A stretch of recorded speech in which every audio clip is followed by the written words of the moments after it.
సంగమ స్థానం.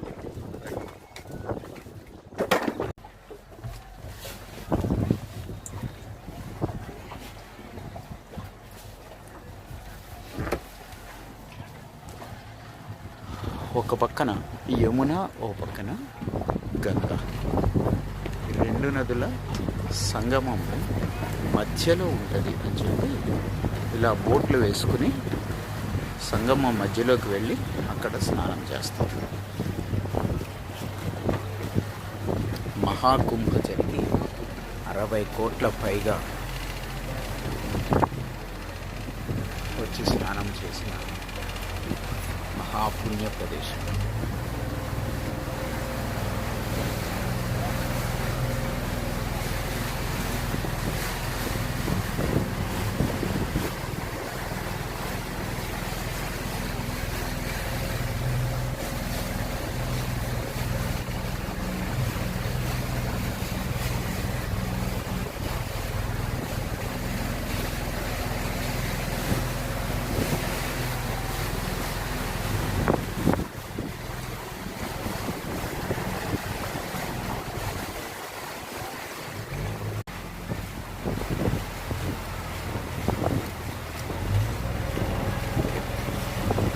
ప్రయాగ్రాజ్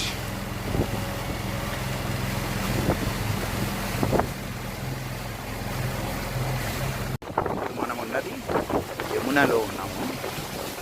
యమునా నది నీరు కాస్త నల్లగా పచ్చగా కనిపిస్తూ ఉంది. గోధుమ రంగులో ఎదురుగా మనం చూస్తున్నది సంగమం. అటువైపు నుంచి గంగమ్మ రాబోతుంది. సంగమం అయిపోయిన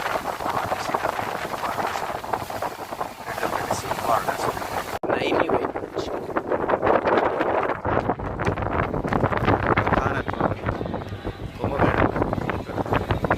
ముఖ్యమంత్రి, ప్రధానమంత్రి ఎవరు వచ్చినా ఇక్కడ దిగి పక్కనే సంగమం. గంగ వచ్చి కలిసిన ప్రదేశం. ఇక్కడ నీటి రంగు మారిపోయింది. మారిపోయి స్వచ్ఛత నుంచి కొద్దిగా గోధుమ రంగులోకి మారిపోయింది. ఇదే సంగమ ప్రదేశం. అందరూ స్నానాలు చేస్తున్నారు ఇక్కడ సంగమ ప్రదేశంలో. ఇక్కడ నుంచి ఇలా వారణాసి, కాశీ వెళ్ళిపోతుంది. సంగమం జరిగిన తర్వాత గంగమ్మ తల్లి. थोड़ा साहब को छेवटदार घुमा देना और जोड़ा संदीप भैया आए रस्सी का तो इंजन फंस जाए. देखा रस्सी का స్నానం అయిన తర్వాత మళ్ళీ दिखा रहा है